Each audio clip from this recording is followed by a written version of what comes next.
Good morning বন্ধুসকল। এতিয়া আমি কি কৰিম যে এতিয়া আজি এই ভিডিঅ'টো জনাব বিচাৰিছোঁ যে আমাৰ আইডি এক্টিভ কেনেকৈ হয়। আইডি এক্টিভ কৰিব লাগিলে আপুনি কি কৰিব লাগে, এতিয়া এইটো আমি আইডি খুলিছোঁ মোৰ নামত বা আপোনাৰ নামত আইডি খুলিছোঁ কেইটা, এখন আধাৰ কাৰ্ডত আপোনাৰ কেইটা, তিনিটা আইডি খুলিব পাৰি। আমাৰ ইউথ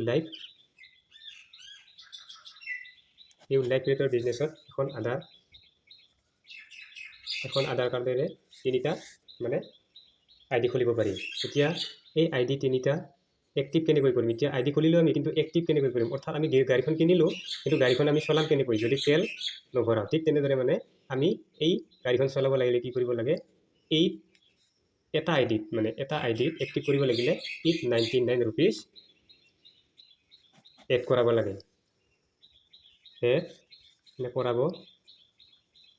লাগে, যেতিয়া আমি 899 rupees এই আইডিটোত মানে এড কৰাম, তেতিয়া আমাৰ এই আইডিটো কি হ'ব,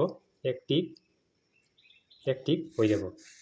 আৰু এই যে 899 rupeesটো যে এড হ'ব, ক'ত হ'ব, নিজৰ আইডিত, অৰ্থাৎ নিজৰ আইডি নাম্বাৰত এই 899 rupees টকাটো মানে এড হৈ থাকিব। অৰ্থাৎ এই পইচাটো কোনেও মানে নিব নোৱাৰে, অৰ্থাৎ আপোনাৰ মানে এই 899 rupeesটো আপুনি ৰিটাৰ্ণ পাব। কেনেকুৱাকৈ ৰিটাৰ্ণ পাব, সেই ৰিটাৰ্ণ পোৱা ভিডিঅ' নেক্সট ভিডিঅ'ত মই আপোনালোকক জনাই আছোঁ।